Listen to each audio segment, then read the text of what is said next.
আসসালামু আলাইকুম, আমন্ত্রণ জানাচ্ছি মাই টিভি রাতের সংবাদে। আপনাদের সঙ্গে আছে আমি আশিদ আলী। শুরুতেই জানাবো সংবাদ শিরোনাম।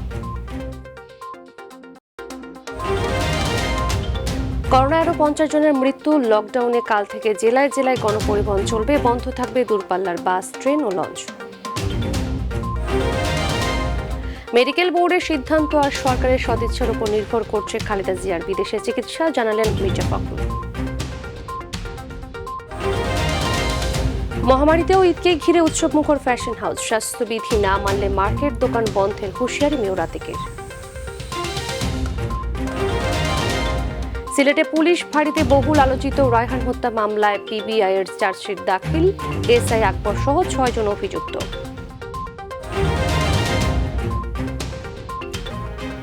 বলছিলাম সংবাদ শিরোনামগুলো। সংবাদে এছাড়াও থাকছে মাই টিভির বুধবারের বিশেষ আয়োজন নগর দর্পণ।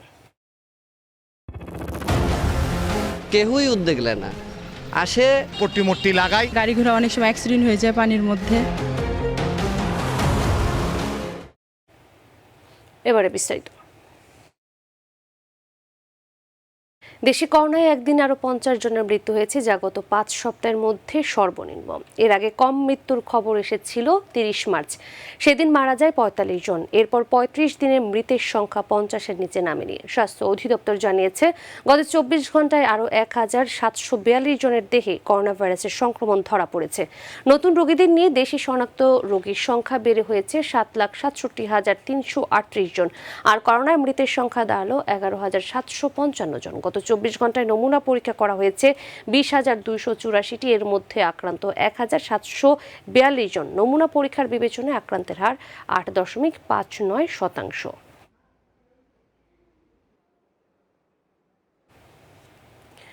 আগামী 16 মে পর্যন্ত মেয়াদ বাড়িয়ে লকডাউনের প্রজ্ঞাপন জারি করেছে মন্ত্রিপরিষদ বিভাগ।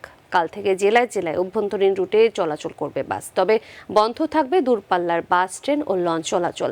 ঈদের ছুটি 3 দিনের বেশি নয়। ছুটিতে সরকারি বেসরকারি কর্মকর্তা কর্মচারীদের কর্মস্থলে থাকতে হবে। এদিকে চলমান লকডাউনের শেষ দিনে রাজধানীর জনজীবন ছিল স্বাভাবিক। বাস না চললেও রাস্তায় ছিল তীব্র যানজট। নিয়ন্ত্রণে হিমশিম খাচ্ছে ট্রাফিক পুলিশ। আরও জানাচ্ছেন রাকিব হাসান।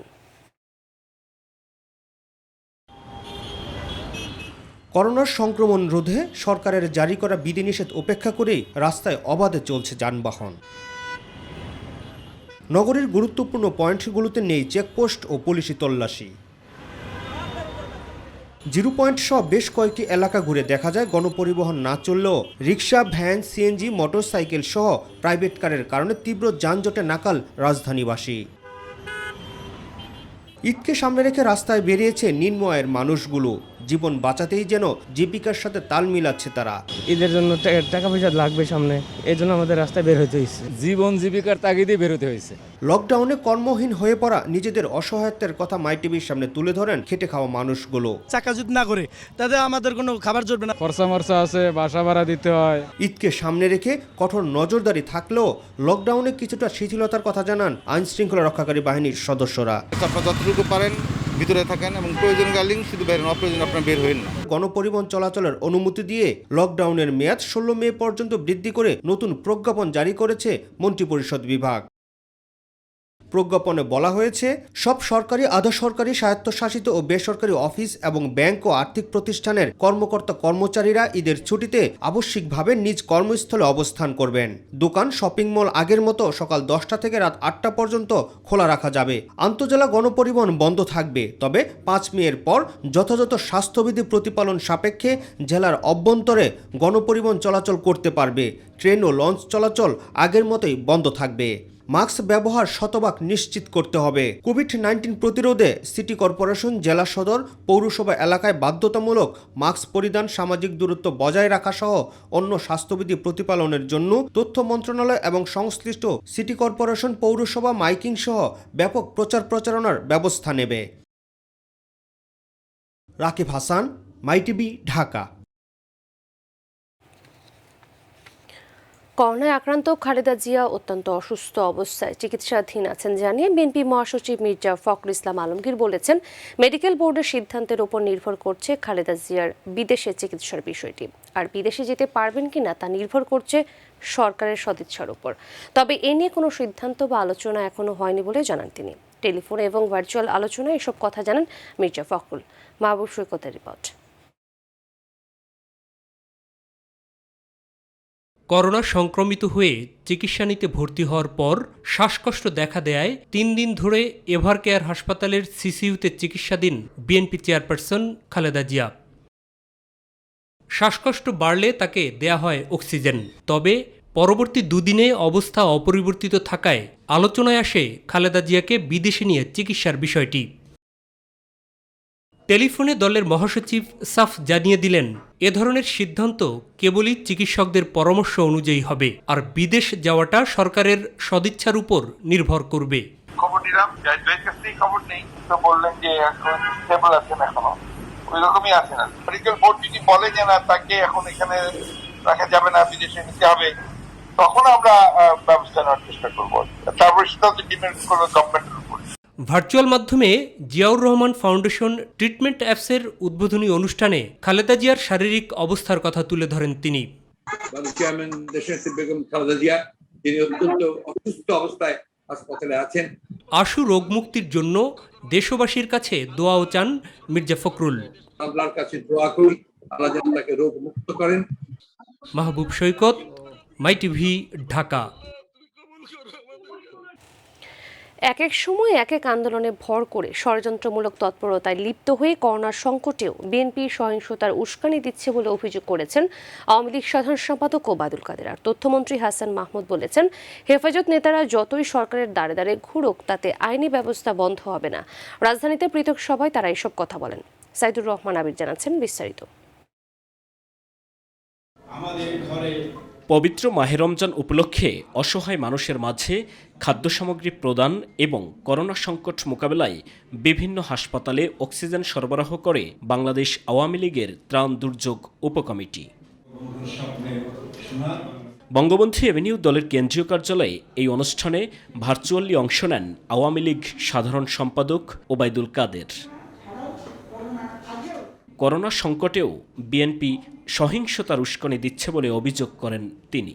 একটা দল শুধু ঢাকায় বসে লিপ সার্ভিস দিচ্ছে, তাদের আর কোনো কাজ নেই।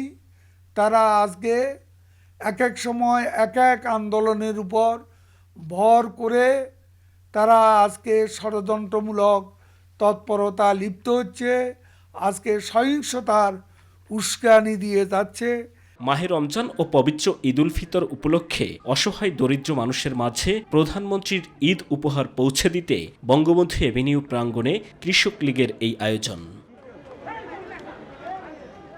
এতে প্রধান অতিথির বক্তব্যে বেগম খালেদা জিয়ার চিকিৎসা ও বিএনপির দৃষ্টিভঙ্গি নিয়ে প্রশ্ন তোলেন আওয়ামী লীগের সভাপতিমণ্ডলীর সদস্য বেগম মতিয়া চৌধুরী।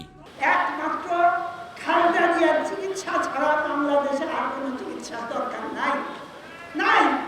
তার চিকিৎসা সরকার করতেছে, আরো করবে, কিন্তু পাবলিকের চিকিৎসার কোনো দরকার নাই, ওষুধপাতির কোনো দরকার নাই, খাওয়ার কোনো দরকার নাই।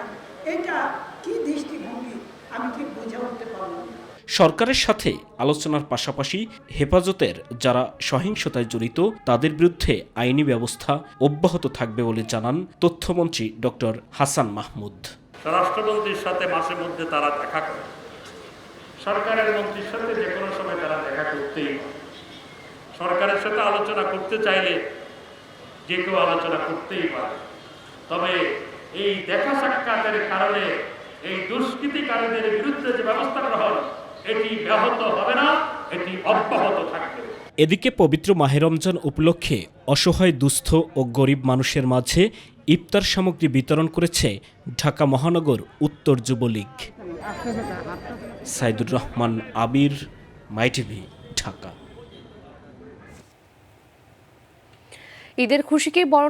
একদিকে ঈদের খুশিকে বরণ করার আয়োজন, অন্যদিকে করোনার প্রভাব। মহামারীর মধ্যেও ঈদকে ঘিরে উৎসব মুখর ও প্রাণবন্ত ফ্যাশন হাউসগুলো। তারা নিয়ে এসেছে ঐতিহ্য ও আধুনিকতার মিশ্রণে বাহারি ডিজাইনের পাঞ্জাবির কালেকশন।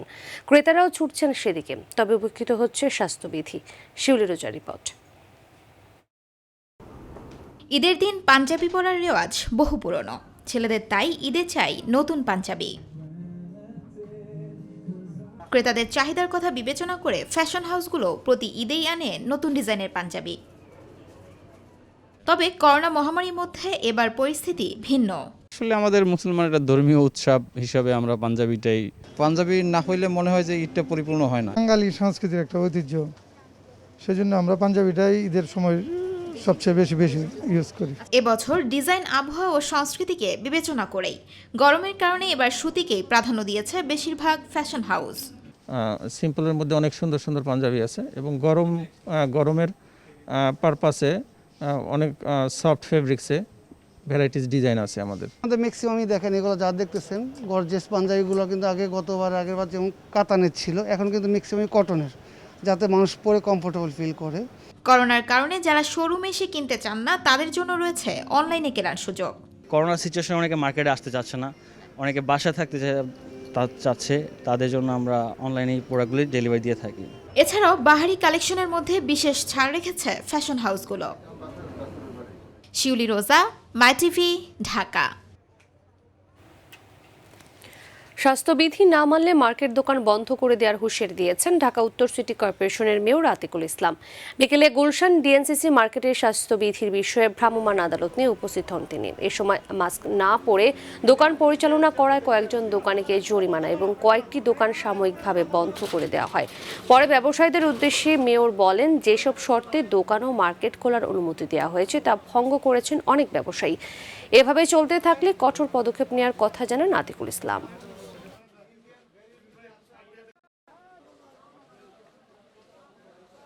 এটা আমাদের চলতে থাকবে। এটা আমরা যে কোনো জায়গায় যাব উইদাউট এনি ইনফরমেশন আমরা যাব। আমি চাই না ঈদের আগে কেউ কোনো দোকান বন্ধ হোক। জীবন জীবিকা চলার জন্য আমাদেরকে মাস্ক ব্যবহার করতে হবে, সামাজিক দূরত্ব মেনটেন করতে হবে, তারপর আমরা চলতে পারবো। কিন্তু আপনারা কোনো কিছু তোয়াক্কা করবেন না। এখন আপনারা বলবেন যে মাফ করে দেন, না, এটি হবে না। সিলেটে পুলিশ ফাঁড়িতে নির্যাতনে নিহত বহুল আলোচিত রায়হান আহমেদ হত্যা মামলার চার্জশিট দাখিল করেছে police bureau of investigation PBI. সকাল 11টায় পিবিআই তদন্তকারী দল সিলেট কোর্ট ইন্সপেক্টর প্রদীপ কুমার দাসের কাছে চার্জশিট হস্তান্তর করে। এতে বরখাস্তকৃত এএসআই আকবর হোসেন ভুইয়াকে প্রধান করে 6 জনকে অভিযুক্ত করা হয়েছে। প্রতিনিধি মৃণাল কান্তি দাসের রিপোর্ট, জানাচ্ছেন শামস তাবরিজ উচ্ছ্বাস। বহুল আলোচিত সিলেটের বন্দরবাজার পুলিশ ফাঁড়িতে রায়হান আহমেদকে নির্মম নির্যাতন চালিয়ে হত্যা করা হয়। প্রাথমিক তদন্তে এসব ঘটনা উঠে আসার পর তদন্তের ভার নেয় police bureau of investigation PBI. হত্যার 7 মাসের মাথায় কোর্ট পুলিশের কাছে অভিযোগপত্র জমা দিয়েছেন তদন্তকারী সংস্থা পিবিআই। এতে বন্দরবাজার ফাঁড়ির তৎকালীন SI Akbar Hossain Bhuiyan, 2IC SI Ahsan Ali, SI Ashiki Elahi, constable Harunur Rashid, constable Titu Chandra Das ও আবদুল্লাহ আল নোমানকে আসামি করা হয়। করোনার কারণে আদালতের কার্যক্রম ভার্চুয়াল পদ্ধতিতে চলায় অভিযোগপত্র আদালতে দাখিল না করে কোর্ট পুলিশের কাছে হস্তান্তর করা হয়েছে। আমাদের যখন কোর্ট সম্পূর্ণভাবে চালু হবে এর মধ্যে আমরা তার অভিযোগপত্র দেখে কোনো ত্রুটি বিচ্যুতি থাকলে সেটা আমরা সংশোধন করে পুনরায় পিবিআইয়ের সাথে কথাবার্তা বলে আমরা অচিরে এটা জমা দিয়ে দেব। দুপুরে সংবাদ সম্মেলনে অভিযোগপত্রের বিস্তারিত তুলে ধরেন পিবিআইয়ের বিশেষ পুলিশ সুপার হুমায়ুন কবির। তাদের বিরুদ্ধে আমরা আজকে অভিযোগপত্র তদন্ত শেষে দাখিল করেছি। ন্যায় বিচারের স্বার্থে আমরা চেষ্টা করেছি আমাদের এই আজকের প্রতিবেদন কোর্টে দাখিল করতে। অভিযোগপত্র হাতে পাওয়ার পর পরবর্তী পদক্ষেপ নেওয়ার কথা জানালেন বাদীপক্ষের আইনজীবী। পিবিআই কর্তৃপক্ষ তদন্ত শেষে একটা অভিযোগপত্র জমা দিয়েছেন। আমরা অভিযোগপত্র এবং সংশ্লিষ্ট কাগজপত্র তোলার পর আমাদের মন্তব্যের সময় আসবে। এখনো আমাদের মন্তব্যের কোনো সময় আসেনি। মামলার অভিযোগপত্র দেয় সন্তোষ প্রকাশ করেছেন রায়হানের মা। জানান দোষীদের শাস্তি চান তারা। চার্জশিট দিছেন তো জমা, ঠিক আছে, চার্জশিট দেখবো আমরা। আর যদি আমাদের মতামত মতো আমরা সন্তুষ্ট না হয় তাহলে এটা পরবর্তীতে আমরা দেখবো। গত বছর 11 অক্টোবর মিথ্যা অভিযোগে রায়হান আহমেদকে বন্দরবাজার পুলিশ ফাঁড়িতে ধরে এনে নির্মম নির্যাতন চালায় এসআই আকবর হোসেন ভুইয়া সহ ফাঁড়ির তৎকালীন পুলিশ সদস্যরা। পরে সিলেট ওসমানী মেডিকেল কলেজ হাসপাতালে রায়হানের মৃত্যু হয়। শামস তাবরিজ উচ্ছ্বাস, মাই টিভি, নিউজ ডেস্ক। এবারে নগর দর্পণ। বেহাল দশায় রাজশাহী মহানগরীর লক্ষ্মীপুর থেকে কোর্ট স্টেশন ও সাগরপাড়া থেকে মুন্নাফের মোড় পর্যন্ত রাস্তা দুটো 4 কিলোমিটার দীর্ঘ দুটি সড়কে যাতায়াতে ভোগান্তির শিকার হচ্ছেন চলাচলকারীরা। দ্রুত দুটি সড়কের সংস্কার কাজ শুরুর তাগিদ এলাকাবাসীর। প্রতিনিধি শারিয়ার অন্তকের সঙ্গে নিয়ে SM খোরশেদ আলমের রিপোর্ট। রাজশাহী মহানগরীর ৬ নম্বর ওয়ার্ডের লক্ষ্মীপুর এলাকাটি রাজশাহী মেডিকেল কলেজ হাসপাতাল সংলগ্ন হয় এর আশেপাশে রয়েছে কয়েকটি বেসরকারি ক্লিনিক ও ডায়াগনস্টিক সেন্টার।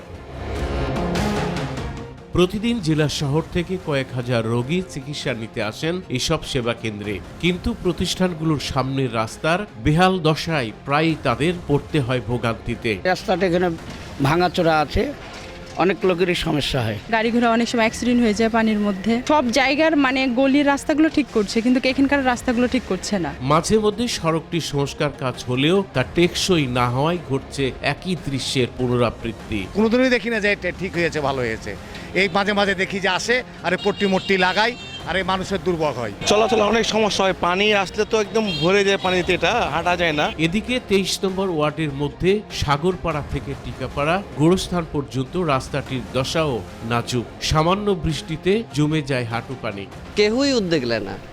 আসে, মেয়র তো আসে এই রাস্তাতে, সবাই তো আসে দেখেও তো, কিন্তু কোনো ইয়া করে না। বর্ষার সময় যাতায়াতের সমস্যা, পানি হাঁটুর কাছে চলে আসে। অচিরেই রাস্তাগুলো সংস্কার চেয়েছেন ভুক্তভোগীরা। অনেক সমস্যাই হয়, রোগী লিয়ে এদিক দিয়ে আসা যায় না। ড্রেনেজ সিস্টেমটা ভালো হওয়া উচিত, যেন পানি না জমে। পানি না জমলে রাস্তা ভালো থাকবে। সব চিকিৎসা কেন্দ্র রোগীদের খুব কষ্ট হয়। রাস্তাটা অবশ্যই সংস্কার করা প্রয়োজন, কারণ এই রাস্তার কারণে আমাদের এস্তাবাদ দিয়ে যাতায়াত করা খুব সুবিধা হবে। লকডাউনের পরে সংস্কার কাজ শুরুর আশ্বাস দিলেন রাজশাহী সিটি কর্পোরেশনের তত্ত্বাবধায়ক প্রকৌশলী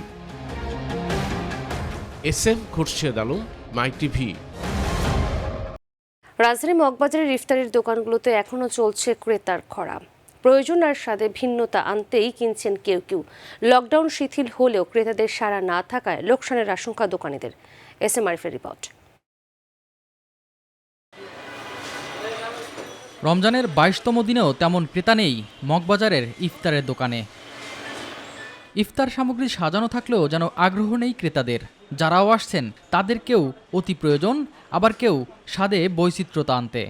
আগে যেরকম হুড়োহুড়ি করে এখন এটা নাই, কারণ কি কোভিড-19 কারণে এটা এখন মানুষ কম আসে। আজকে আমরা দুজন আছি তো, দুজনে হালিম আর নান রুটি নিতেছি। মানে টেস্টটা একটু চেঞ্জ করা দরকার। অনেকদিন ধরে তো আমরা ভাজা পোড়া খাচ্ছি, এখন একটু বিরিয়ানিটা একটু টেস্ট করার জন্য এখানে আসছি। প্রতিদিন ভাজা পোড়া তো আর মানে একটা জিভারের তো একটা টলারেন্স আছে।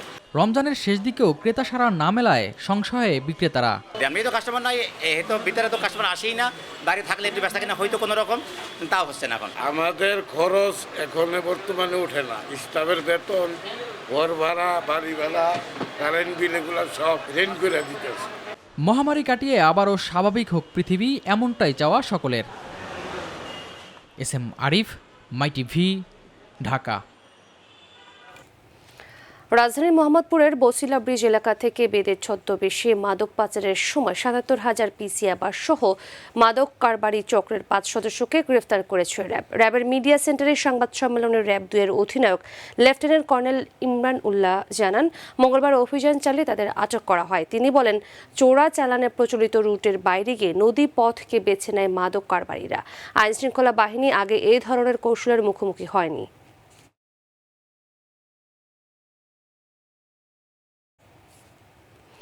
মাদারীপুরের শিবচরের কাঁঠালবাড়ি ঘাটে বাল্কহেডের সঙ্গে স্পিডবোটের সংঘর্ষে ২৬ জন নিহতের ঘটনায় দুর্ঘটনাস্থল পরিদর্শন করেছে জেলা প্রশাসন গঠিত তদন্ত কমিটি। সকালে তারা প্রত্যক্ষদর্শীদের বক্তব্য শোনেন। এ সময় তদন্ত কমিটির প্রধান মাদারীপুর স্থানীয় সরকার শাখার উপপরিচালক আজহারুল ইসলাম বলেন, ঘটনাস্থল পরিদর্শন করে দুর্ঘটনার কারণ খুঁজে বের করা হবে। ইলেকট্রনিক ফিসক্যাল ডিভাইস EFDর চতুর্থ লটারির ড্র করল জাতীয় রাজস্ব বোর্ড। সকালে এনবিআরের সম্মেলন কক্ষে এই লটারির ড্রয়ের উদ্বোধন করেন জাতীয় রাজস্ব বোর্ডের চেয়ারম্যান আবু হেনা মোহাম্মদ রহমাতুল মুনিম। এ সময় তিনি বলেন, EFD মেশিনের মাধ্যমে ভ্যাট প্রদানকারী ক্রেতাদের উৎসাহিত করতে লটারির মাধ্যমে প্রতি মাসে পুরস্কৃত করা হবে। EFD মেশিন যেখানে আছে সেখানেই স্টিকার দিয়ে, লিফলেট দিয়ে প্রচারণা করে যাচ্ছি। আমি রিকোয়েস্ট করব সাংবাদিক ভাইদের যে EFD মেশিনের লটারি প্রতি মাসের 5 তারিখে যে হয় এবং এখানে যে এই পুরস্কারের বিষয়টি আছে সেটি তাদের প্রচারের মাধ্যমে আর একটু ভালো করে প্রচার করার জন্য। সিংহের করোনা আক্রান্তের খবর দিয়ে শেষ করব সংবাদ। ভারতের হায়দরাবাদের নেহেরু জিওলজিক্যাল পার্কে 8টি এশিয়াটিক সিংহ করোনা ভাইরাসে আক্রান্ত হয়েছে। ভারতে এই প্রথম একসঙ্গে এতগুলো সিংহ করোনা সংক্রমিত হওয়ায় কপালে চিন্তার ভাঁজ পড়েছে সরকারের। এ খবরে করোনা জর্জরিত মানুষের মধ্যে বেড়েছে আরও আতঙ্ক। মার্জিয়া মান্নানের রিপোর্ট। করোনা ভাইরাসের দ্বিতীয় ঢেউয়ে কার্যত বিপর্যস্ত ভারতে এবার দেখা দিয়েছে নতুন বিপত্তি। হায়দরাবাদের চিড়িয়াখানায় সিংহদের মধ্যে শ্বাস প্রশ্বাসজনিত সমস্যা দেখা দেয়। সিংহগুলো থেকে নমুনা সংগ্রহ করে সরকারি একটি গবেষণা কেন্দ্রে পাঠায় চিড়িয়াখানা কর্তৃপক্ষ। এতে 8টি সিংহের কোভিড-19 পরীক্ষার ফলাফল পজিটিভ এসেছে, যা ভারতের মধ্যে এই প্রথম বলে মনে করা হচ্ছে। এই ঘটনার পর হায়দরাবাদের নেহরু জুলজিক্যাল পার্ক নামে চিড়িয়াখানাটি বন্ধ করে দেওয়া হয়েছে। তবে সিংহগুলো ভালো রয়েছে, তাদের পর্যবেক্ষণের জন্য আলাদা ঘরে রাখা হয়েছে। বিশেষজ্ঞদের ধারণা, পার্কে আসা মানুষজনের থেকে অথবা পার্কে পশুদের দেখভালের দায়িত্বে থাকা কোনো কর্মীর শরীর থেকেই ওই সংক্রমণ সিংহের দেহে ছড়িয়ে থাকতে পারে। কারণ কয়েকদিন আগে ওই পার্কের দায়িত্বে থাকা 25 কর্মীর দেহে করোনা শনাক্ত হয়। আর বিষয়টি নিয়ে উদ্বিগ্ন পার্ক কর্তৃপক্ষ।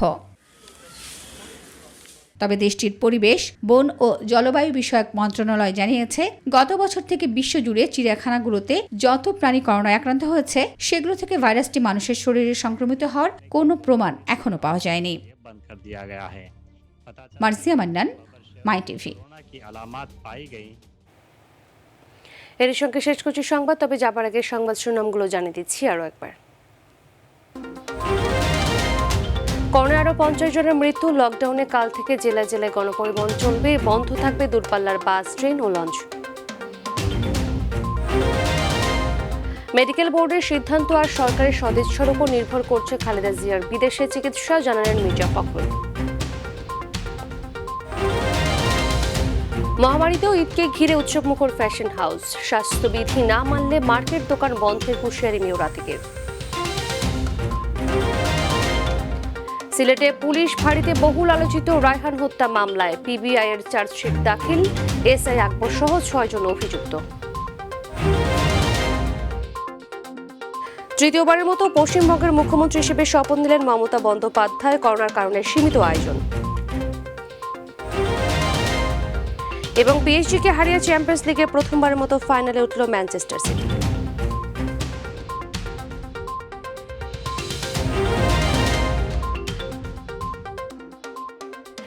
প্রিয় দর্শক, ধন্যবাদ সাথে থাকার জন্য। এছাড়া ইউটিউবে মাই টিভির সংবাদ পেতে ভিজিট করুন youtube/mytvbdnews এবং আমাদের সকল অনুষ্ঠান দেখতে ভিজিট করুন youtube/mytv Bangla, facebook/mytv Bangla, twitter/mytv Bangla.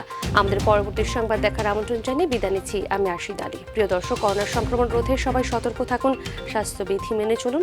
আল্লাহ হাফেজ।